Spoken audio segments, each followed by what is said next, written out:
Welcome to the Healers Café, conversations on health and healing with Manon Bolliger, a retired and deregistered naturopathic physician with 30 plus years of experience. Here you will discover engaging and informative conversations between experienced healers, covering all aspects of healing, the personal journey, the journey of the practitioner, and the amazing possibilities for our own body and spirit.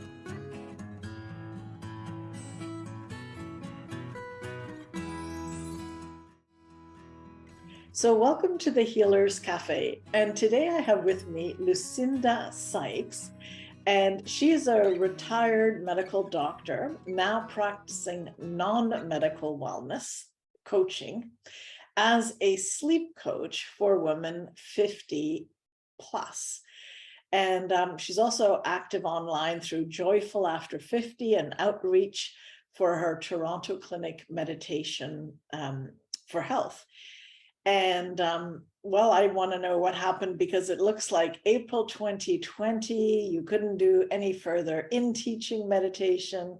Yes. And you've been in practice since, I'm looking here, 1997. You graduated from University of Toronto.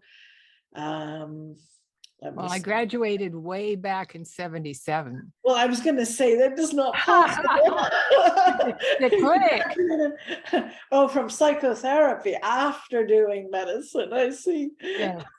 Very interesting path. Well, okay. Well, first of all, welcome. And, you know, the point of this is just to have honest discussions of what it's like to be in the healing profession. My first question to you is, what drew you actually to go into study medicine? My goodness, what a question that is. There's the conscious and then there's the unconscious, isn't there? Yes. From the unconscious level, you know, I contracted polio at the age of 3. I was totally paralyzed. They didn't think I'd walk, but by gosh, I have walked.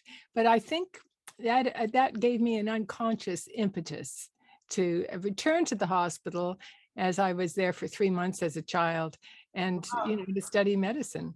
But in consciousness, it was I'm a science buff. I love science and always have, and so medicine just seemed like a natural evolution for me. So there's two replies.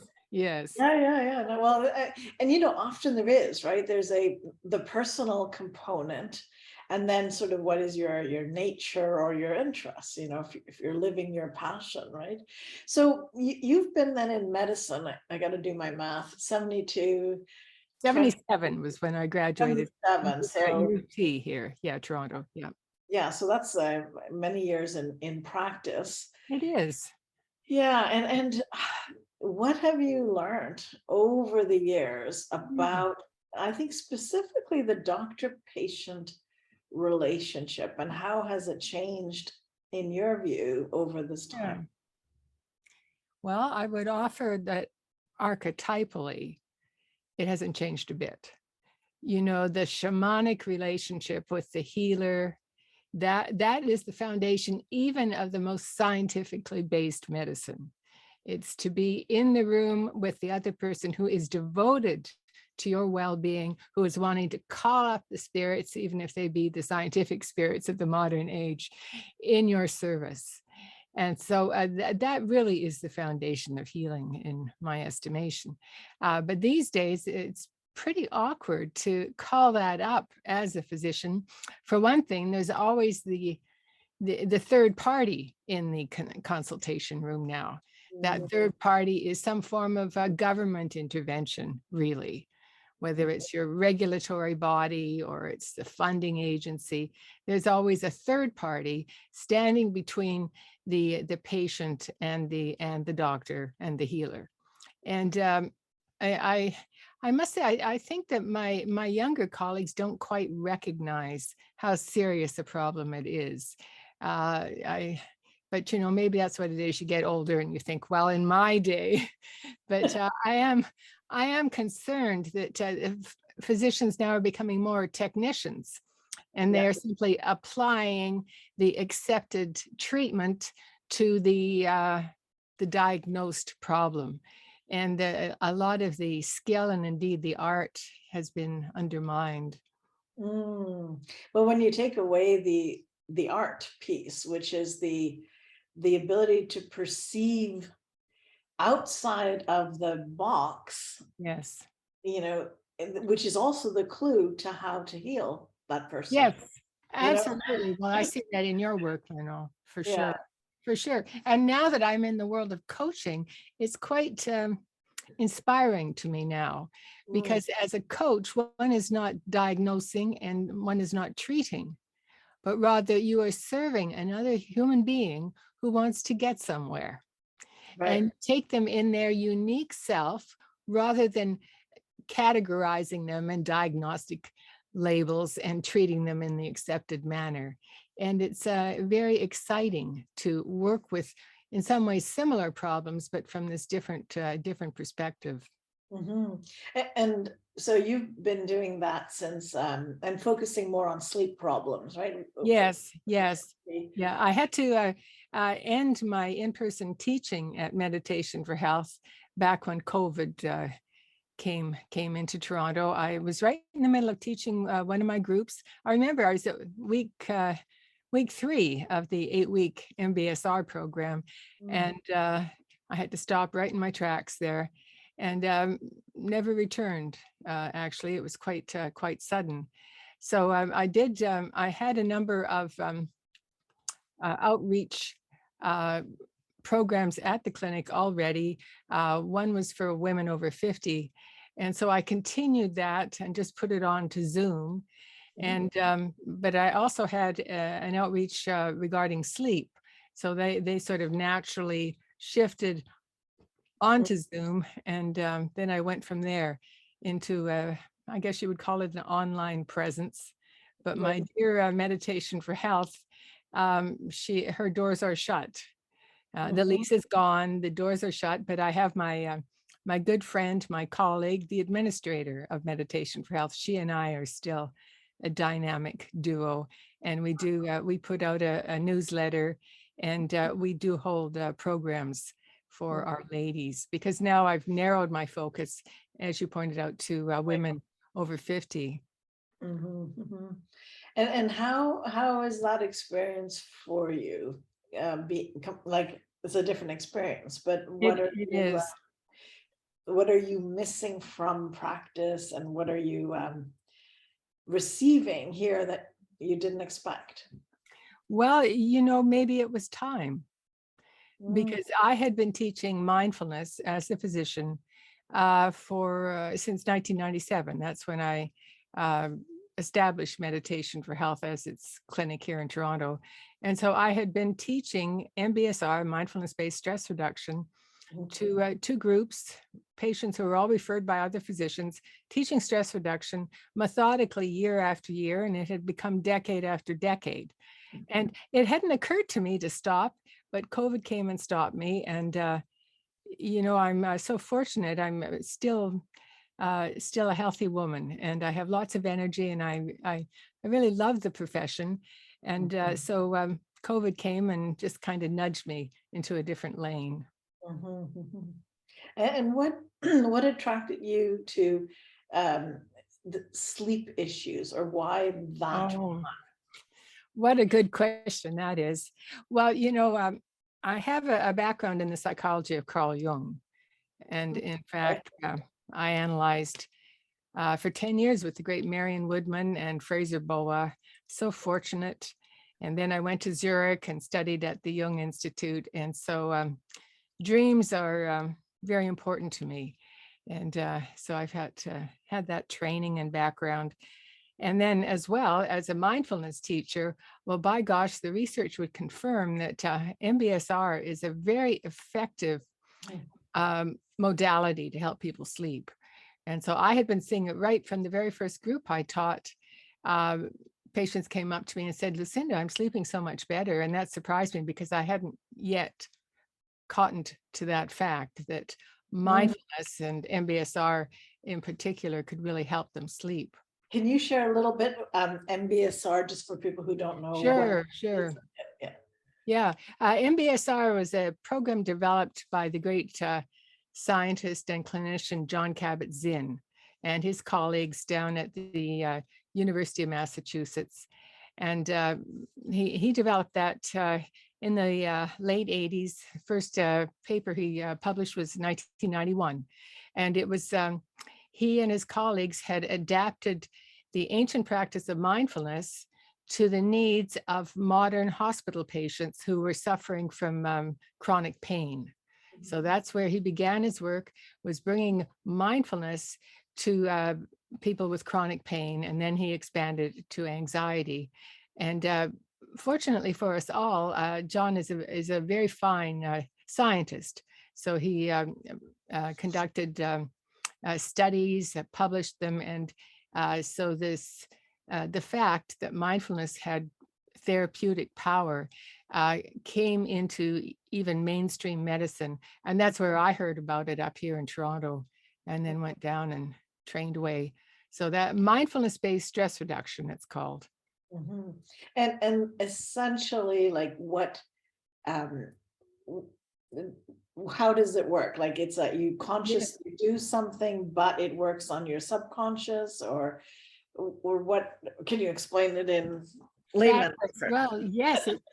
Well, you know, mindfulness can be explained very simply. Mindfulness has been most directly codified or cultivated in the great traditions of the East, you know, Buddhism, and to some extent the Vedic traditions, the Hindu traditions. And mindfulness is the modern English translation of the word sati or shmurti, depending whether you're speaking Pali or Sanskrit, but it means three things, or four things, pardon me. And I'm, of course, speaking from the perspective of the University of Massachusetts, which is where my training was based. It means that, number one, you're doing it on purpose. So right now, let's you and I be mindful. Number one, we're doing it on purpose. Number two, we're paying attention. And number three, what we're paying attention to is what we're experiencing right now, whatever that might be. And number four, crucially, our attitude is, we could say, it's non-judgmental. We're not trying to change our experience. We're not trying to have a better experience. We are simply witnessing the experience without judging. And that is mindfulness.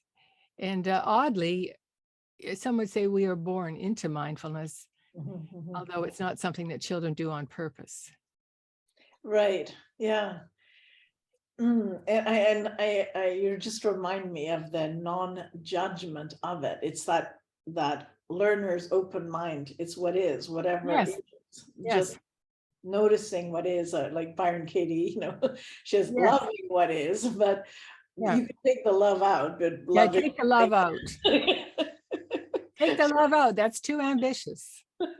Yes. Noticing it, you know, and so how is that related? I mean, that's a way of being.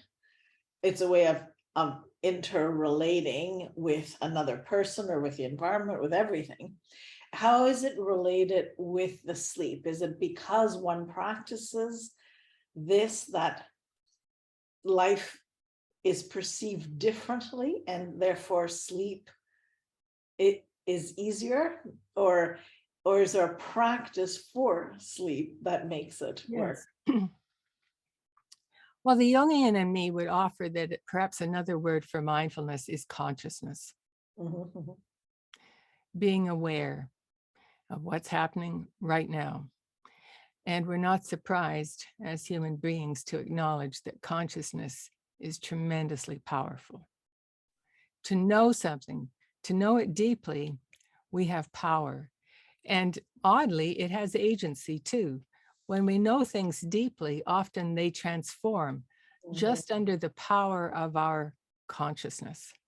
So consciousness, mindfulness has an agency to it, and we bring mindfulness to our sleepless state, and often things transform just because we're paying attention. But as well, mindfulness can be a vehicle or a container within which we can pop in an affirmation, or we can pop in a mantra, or we can do some mindful stretching, some breath work, and so on, and all contained within mindfulness. Mm-hmm. It's funny. I had a person who worked for me as my main front desk person. It's actually a little funny story because she expected a full interview when I first hired her. And I really had very little experience hiring people. So I wasn't sure how to do this. And we talked a little bit. And then she talked about Byron Katie. We talked about, how she just loves to, and she had come to the clinic before and saw people laughing and enjoying their visit and coming out. And so anyway, so she took the job. I hired her. There was no question. She mentions Byron Katie and you say, "Oh, well, you're hired." Come on board.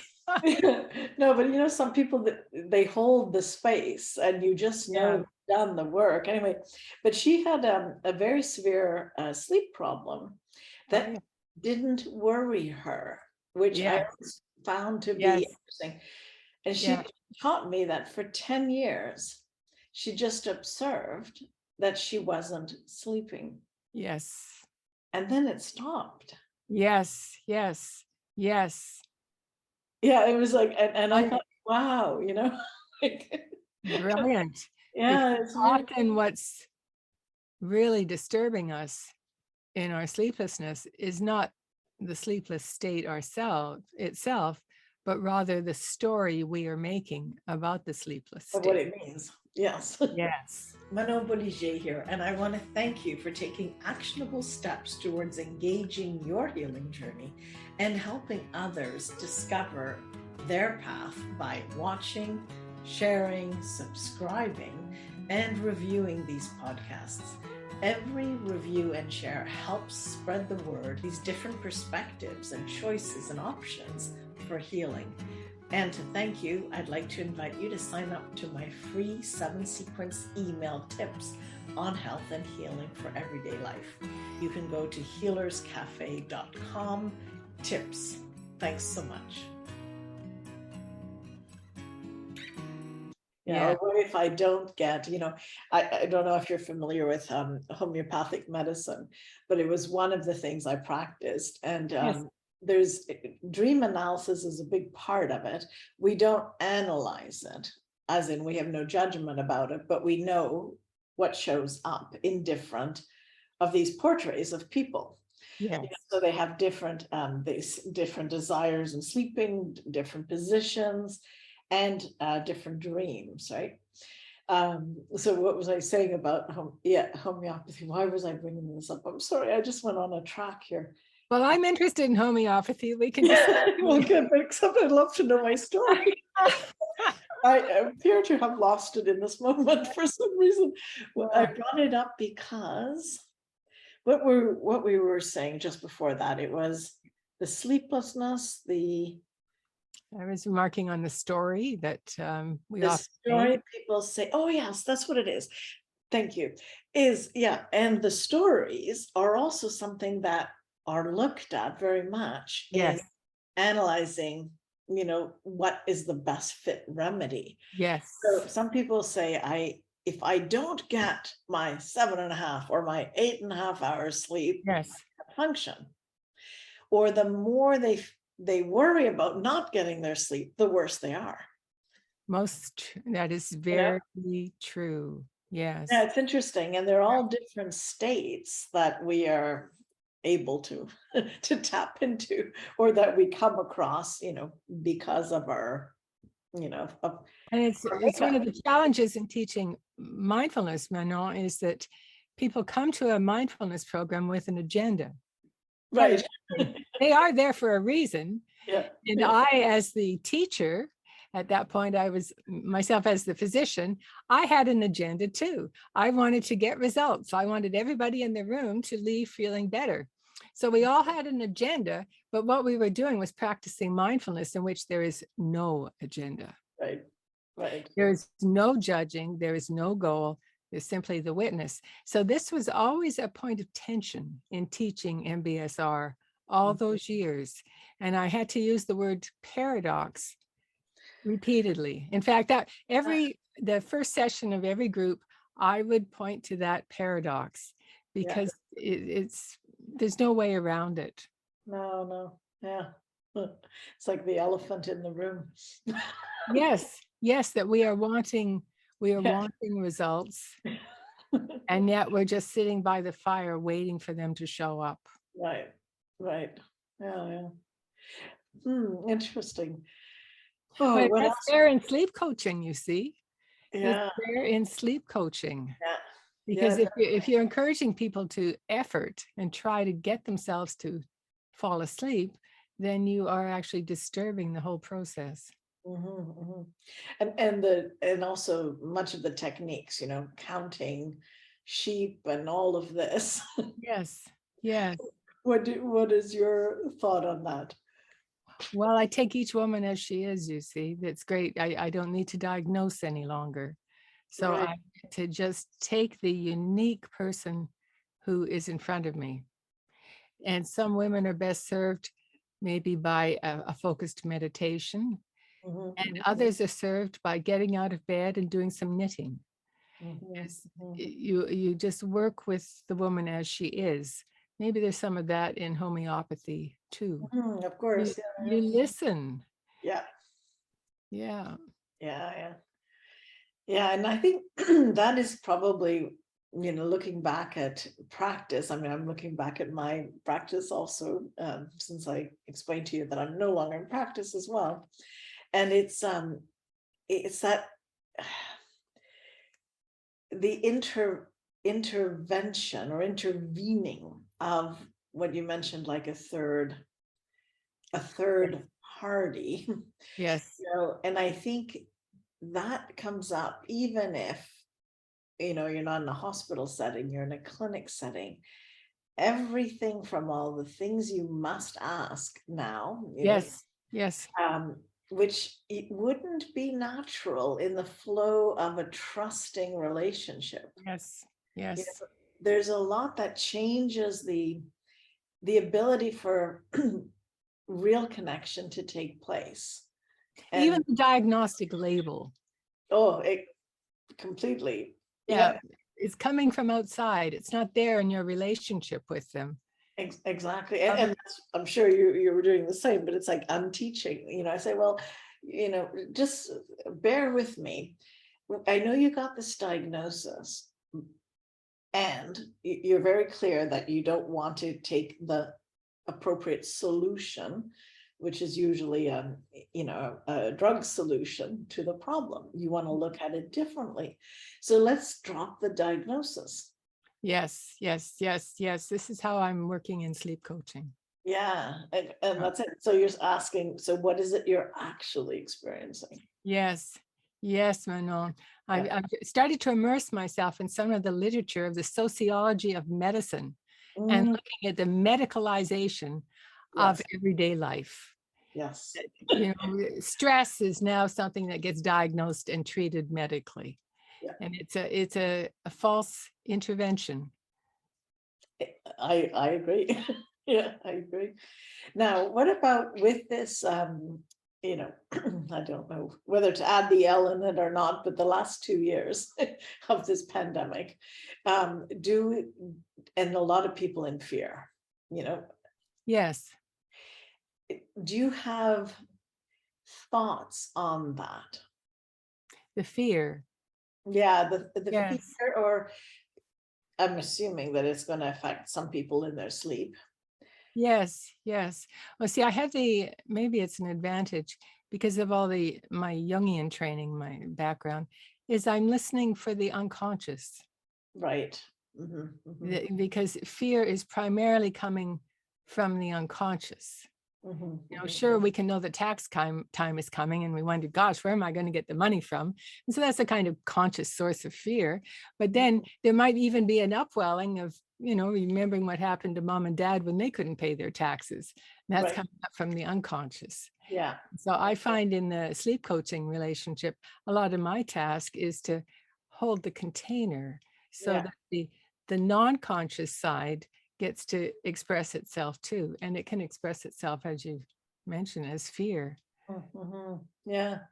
Well, I was thinking too, with this fear that has come up of, fear of contagion, fear that our bodies don't have immunity anymore, that we don't actually have an immune system, because the latest propaganda, or should I call it official news, says that we need an outside intervention for that. Natural immunity is not something you can naturally count on, right? Which is a very strange concept, to me, when as a naturopath, we absolutely did everything to promote natural immunity. I'm not saying other things can't be helpful. Of course, every case is different, but you would, as a basis, have the trust in your own body. And I could offer as a backdrop is the global climate catastrophe. Oh, yes. So that we cannot depend upon nature. It's an enormous psychological challenge. Right. Yeah. And so it's both have to be, both of these kind of fear, I will call it fear mongering, because we're seeing one point of view. We're not seeing the whole story, even on weather modification. I can't remember names, but there was a woman talking at the WEF on a world on climate change, and she said, we own the science, we own the weather, right? And it was like, wow. It's like, this is very interesting how so much of this is the idea that humans, and especially certain humans, can control the magic of humanity and the parts they don't know. Well, yes, and again, with my Jungian background, the Jungians for a few generations have been predicting the resurgence of the feminine principle, the resurgence of nature. Edward Whitmont, the homeopath, who's also a Jungian, I had the return of the goddess, he called it. And we are being humbled now by the forces of nature are coming in, perhaps because of our misbehavior. Well, but we are the world is rebalancing, and we are almost helpless in the face of it, because our own unconscious sabotaged us. We have known about the inevitability of climate change if we continue to burn the fossil fuels. We have known about that for decades, and we have been unable to save ourselves. But do you entertain the possibility that there's even more that we don't know? Oh, yes. Yeah, the environment, and that maybe the same kind of forces at play with the pharmaceutical industry are also looking at weather in this kind of ownership way, Yes, well, the pharmaceutical execs are probably in the end just human beings. And if you sat there and analyzed their dreams, and it would just be the usual banal human stuff. Some are there for greed, others are there for power, and maybe one or two are there because, hey, their families need the money.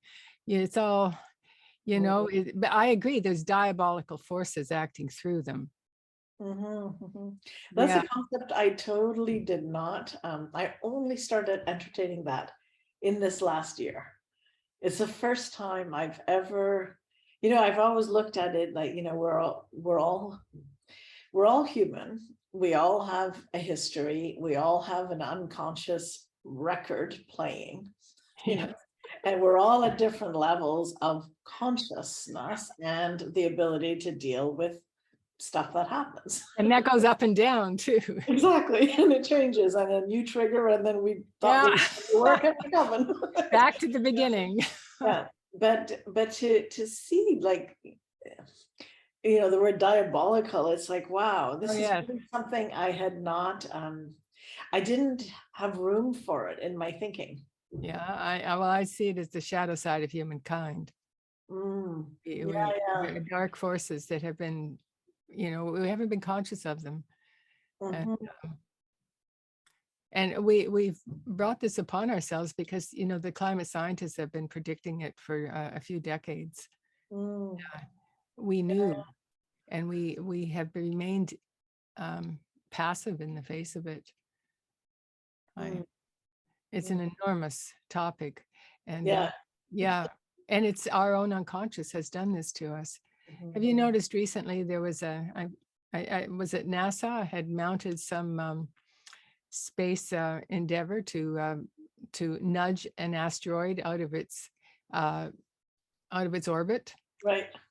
And they managed to do it, mounted all these rockets and so on, and nudged the asteroid, and thereby they reassured humanity that, hey, if an asteroid were coming towards the Earth, you know, NASA and friends could rise to the occasion and save the Earth.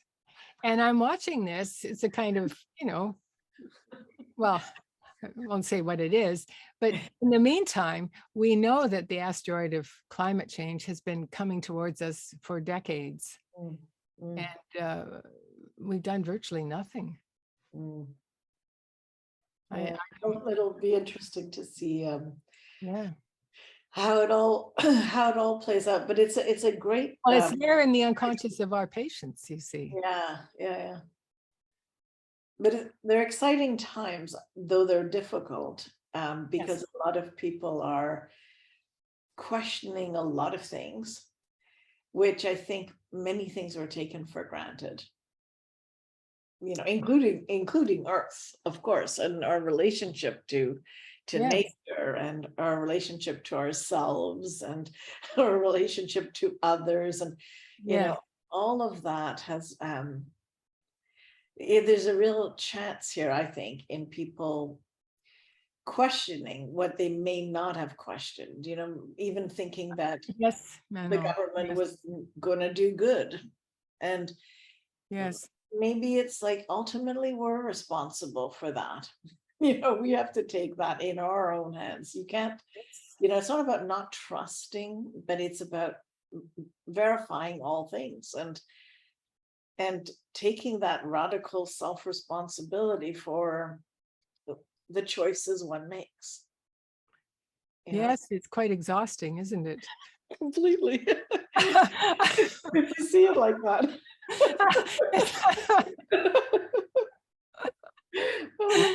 But we do our best. Now, the other way is to go completely in trust, right? Well, it doesn't work either. There are people like that, right? Completely in trust, and who's to know, right? Who's to know? It's humbling. The healing professions practiced honestly are very humbling. Yes. We mean the best, and we equip ourselves to be the most effective service, but we are humbled by the problems that face us.